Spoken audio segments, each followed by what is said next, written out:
My head is just filled with. You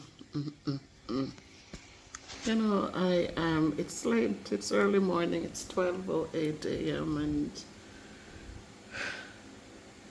I'm just thinking. I am thinking of those young men who raped that girl, and I wonder what satisfaction could they have gotten out of that. What satisfaction could they have gotten out of that?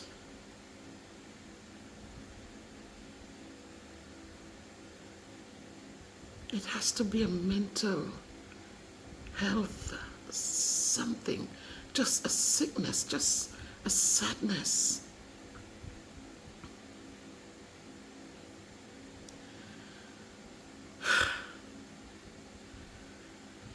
You raise children and you hope the best for them. Some parents send their children to the best schools. They sacrifice so much. They sacrifice so much. And they send their kids to the best schools. They want the best for them.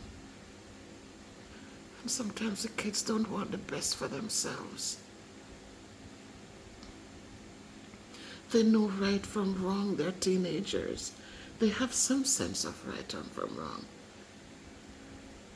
And yet they fell into that moment when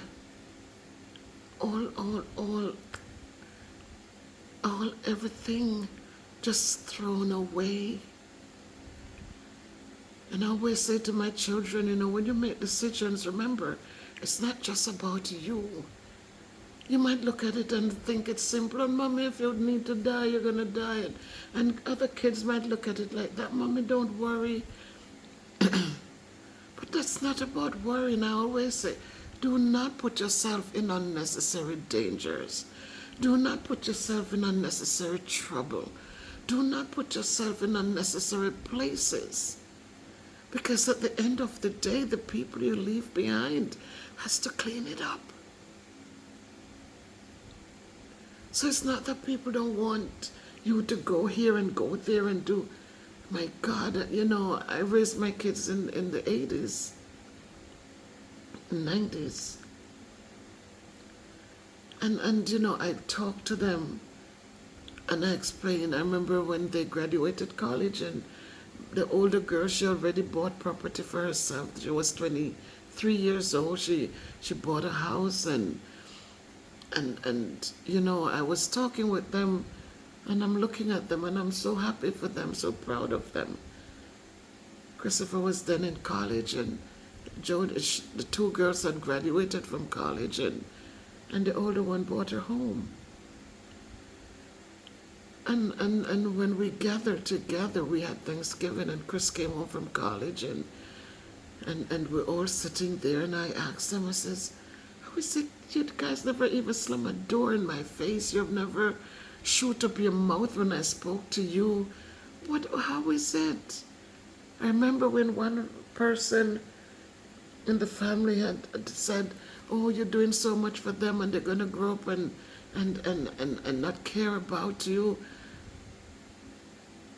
It was the twins' birthday, and I bought them two little dresses, and I was showing them, and those were the words that came out of the person's mouth.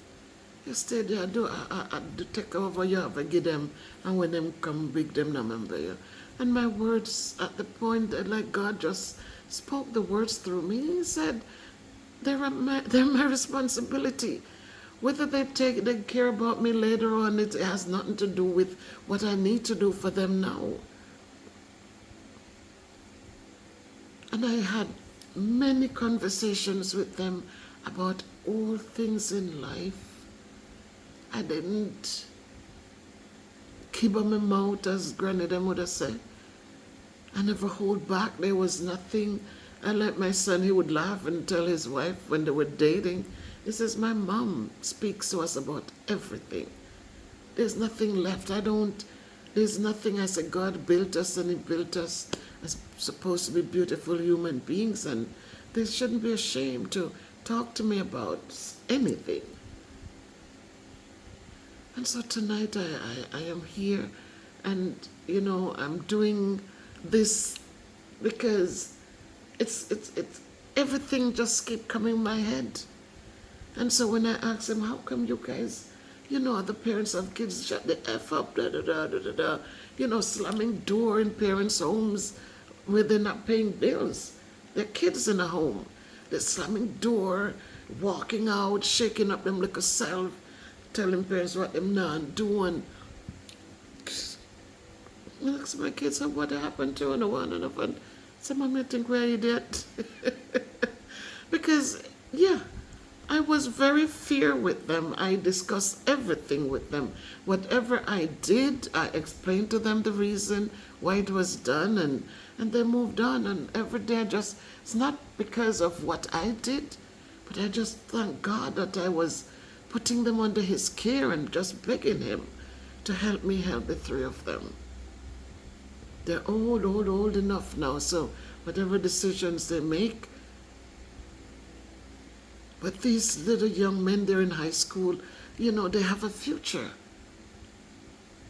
What's going through their little minds right now? I can't even imagine it. And not just hurting themselves, but hurting the parents in the interim. I haven't even been following it up. I know one of the parent, but I'm not even following it up because I'm just feeling so deep down, just feeling sorry for these children. And as I said it, I said I tell you, when the pandemic happened and, nobody was thinking, I said it in my school district, we cannot just hand the kids these devices. 90% of them didn't own a device at home. A lot of them were getting their parents into old phones, and the parents upgrade their phone. They got the little old phone. 80% of them never had credit on these old phones. But when the pandemic happened, man, when it happened and all these kids were given these free devices, and I don't know how it was in Jamaica, parents buying the devices because kids had to go online to learn, and they were not just going online to learn, but they were going into all sort of sites that they shouldn't go into.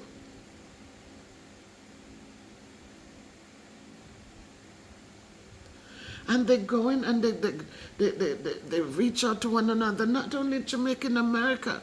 The young people are so messed up because they got into these pornographic things, and the little minds cannot manage it. And so you see some of them now acting it out, and they're acting it out with no caution. They're doing things they don't even understand why they're doing it. And so our beautiful children are just, the degradation is just getting worse and worse. They're getting into more horrific things than their little minds can manage.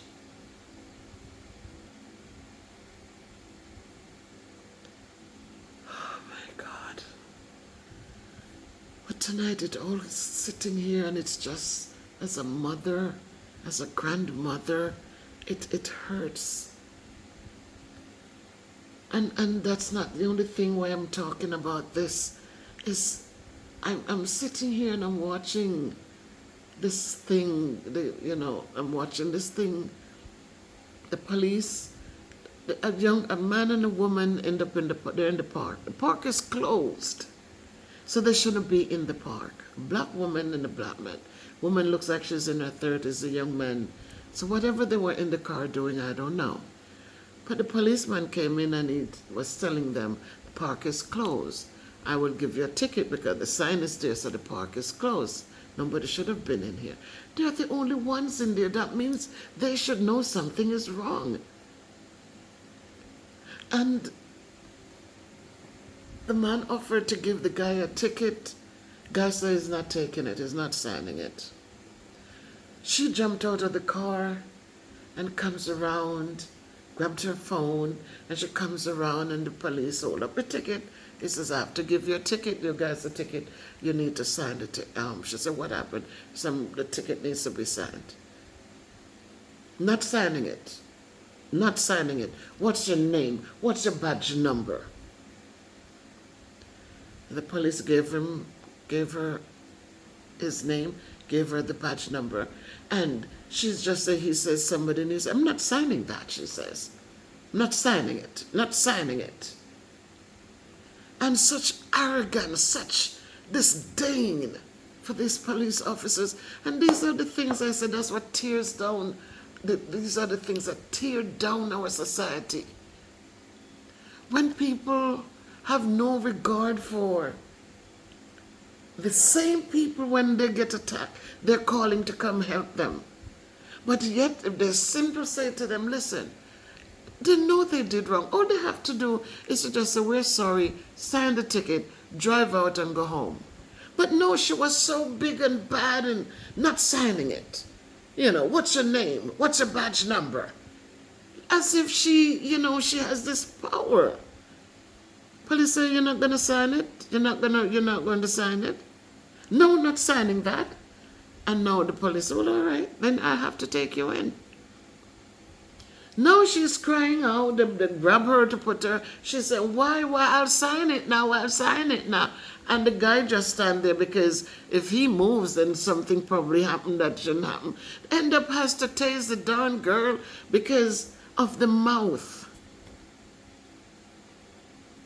Of the mouth, you're in the wrong. Why just shut your mouth and go home peacefully? No, she has to sit there like she is,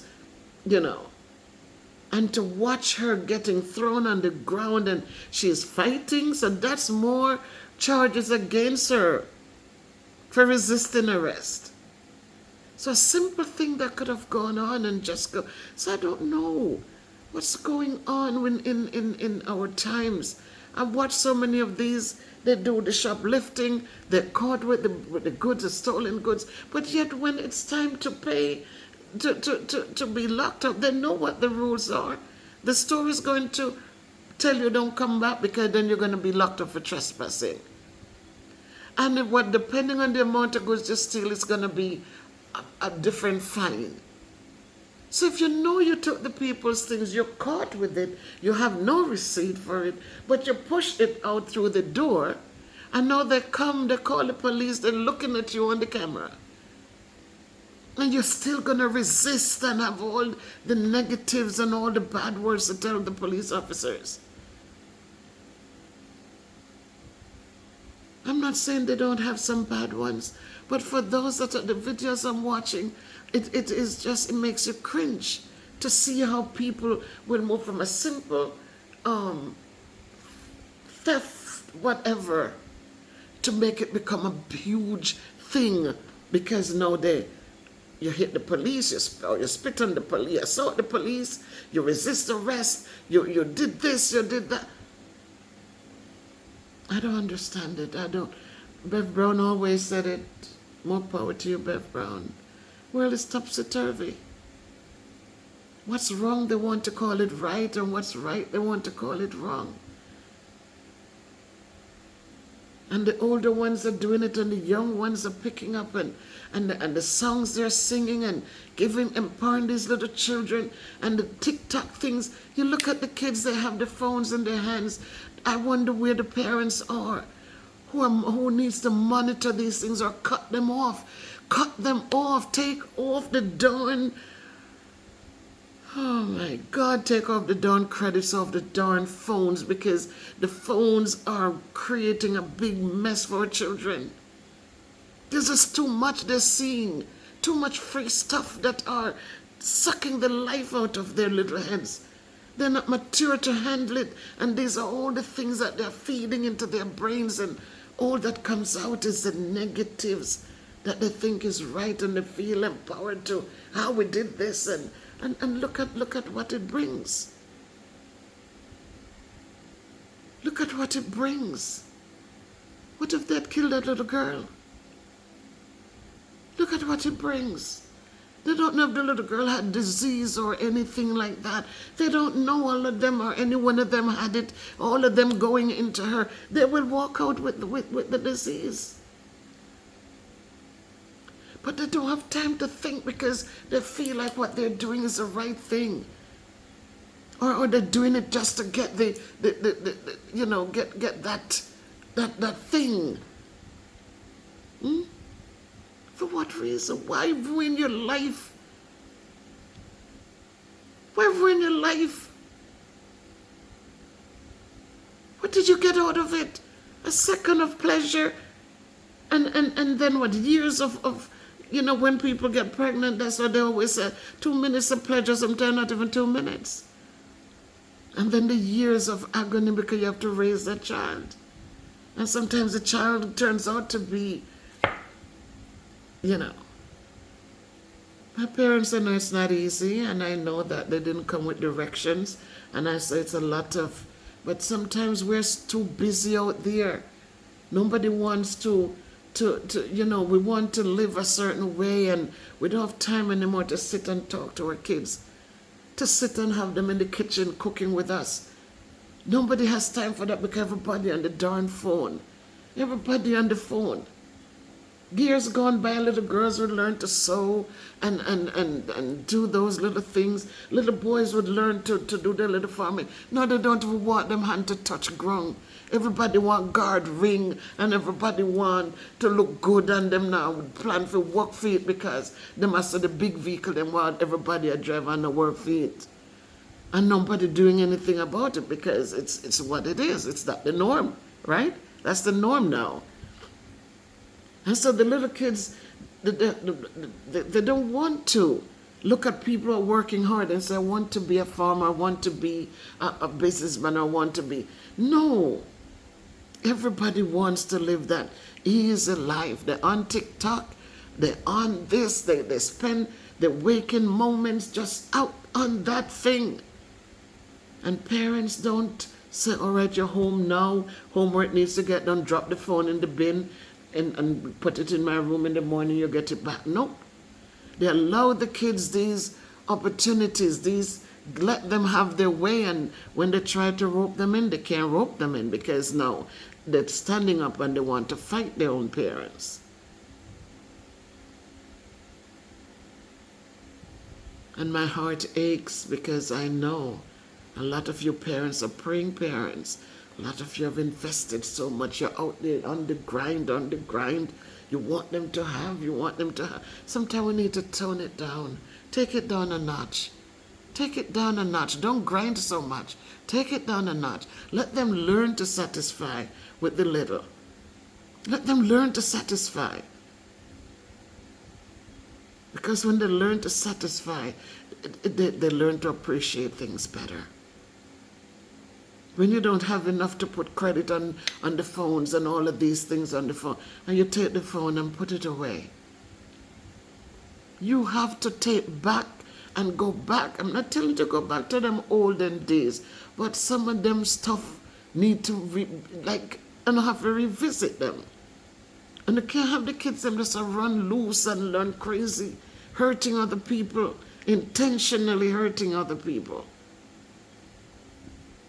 We have to think, guys, we have to think. And I'm just saying, guys, listen, this world we're living, it's a topsy-turvy place, yes.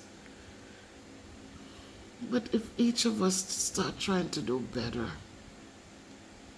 start trying to think, you know, parents are young now, babies are having babies, and again, this thing where they pick me, I'm a friend. I don't need no other friend but me I'm a friend. We're not our children's friends, we're the parents. We are the parents, we're not their friends. Teach them to be respectful and kind. Stop teaching them to be evil and just ready to fight and hurt people. And those of you trying to puff up in police in the law people's face, cut it out, man. Some of you the least I could think police pulling over for something now cause they suck your mama got this, got that, got that. And when the pitness stand up right there looking on the mouth to talk to police officers with no respect, no regard, no nothing. And if something goes on, they're the same people who don't expect to come in and just forget. You know, people are human beings, man. They have feelings. So let us show respect. Let us show kindness. Let us follow the law. I'm not telling you that all, but use your common sense. And everybody, hopefully you get a day in court and can plead your case. But just do the right thing. Our children, we're losing our kids when we're losing them too much. And we're not just losing them go to school, they're bullying down other people's children because them not care, them not fearful, them not business.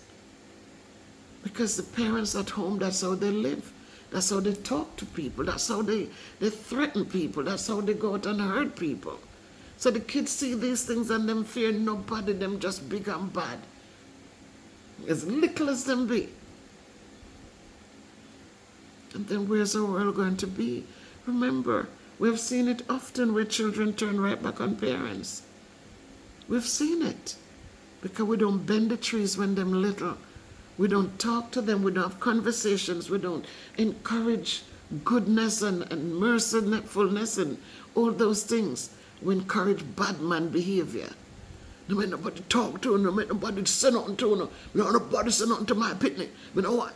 Teachers at school with kids, and it's just a whole big mess.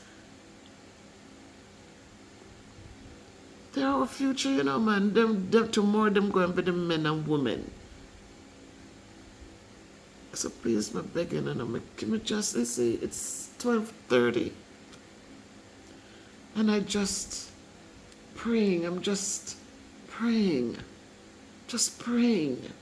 Especially for those here in Jamaica, I'm just praying that the days of togetherness, the days of parents involved in children's lives, playing games together. I remember my uncle, when we didn't have money.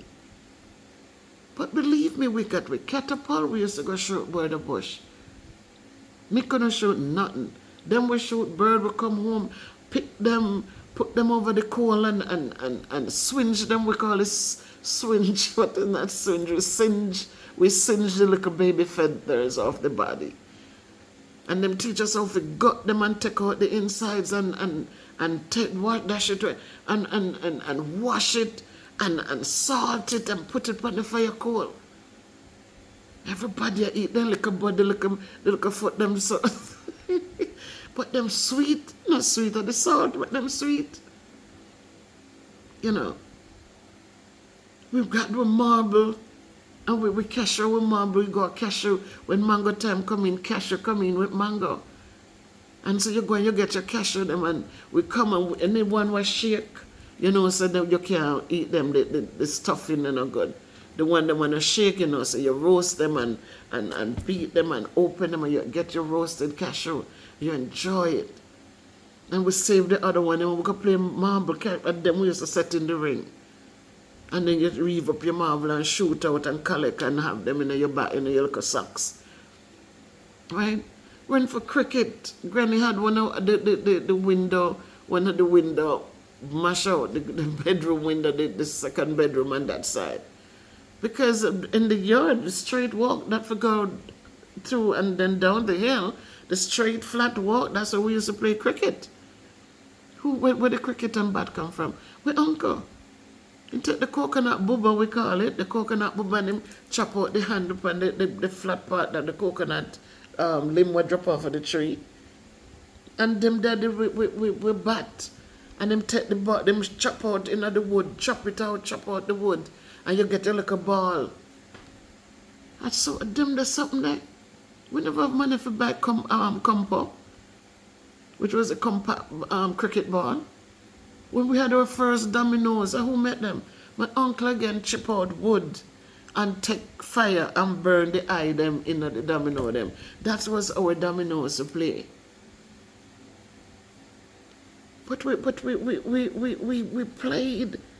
Especially on Sunday, we eat dinner by 12, 1 o'clock. You come home from church, maybe 12:30.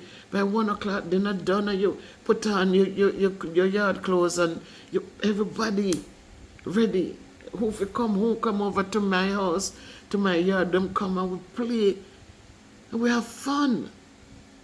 Nobody never go out to rape nobody. Nobody never go out there look for what people have. And we enjoy, we create our own things and enjoyed it. I learned to crochet with a baby pin. A big pin, I bent the point, and it used to cut my finger up so badly. It was, but I loved it. And that's how I learned to crochet. I crochet blankets. For the new people you might not have seen, but the video is there with the blankets I made for my grandchildren. I love to crochet. You know, I started learning to knit, but I don't like knitting. I like to crochet better. We do a lot of sewing. Kayla comes in her uniform. I have my needle. I have the thing to thread my needle. And I thread my needle and I sew. A lot of kids don't even know how to hem up the tail of the uniform. If it falls out, them just walking with it like that. But we learn to make dresses, not dresses, but skirts, pleated skirts. Learn to sew the belt on it. We learn to cut out our blouse and sew them. We learn to cut out toys and stuff them and sew back. We used to do so much. Nowadays, nothing. We had home economics, so we went to bake cookies. Today, kids have everything in the house, because back then we could only do cookies in the school. Because we didn't have whatever, stoves at home. Later on, my aunt had bought a stove because she had a shop, and she decided to start make some liquor stuff, you know. Take the cup and cut them out and bake them like little buns, little wrap buns or whatever. And she used to sell that with drinks. And Pitney used to live up at school, run down, go eat lunch down at my auntie shop, buy them cake, them something, and enjoy it with them drink and gone back to school. And I never want the canteen food, bulgur. Who want bulgur? Bulgur with little pork, whole heap of oil. Little curry pork, but the whole heap of oil. And so that's how it was, but we played. So people, please bring back some of them stuff. Take the kids them eyes off the darn websites that are teaching them these violent things. You know, we have to take precaution, because if we don't, we're going to lose more of them. Because there are many out there that nobody have heard of. But please, I'm begging, our kids are precious. They're precious. Let us keep them precious. Let us keep them wholesome. Let us please, I'm begging you, take a stand. They didn't come with instructions, but our common sense can tell us, even though common sense is not so common, but we should see the writings on the wall. And if it happens to one, it will happen to many. And please, I'm begging you.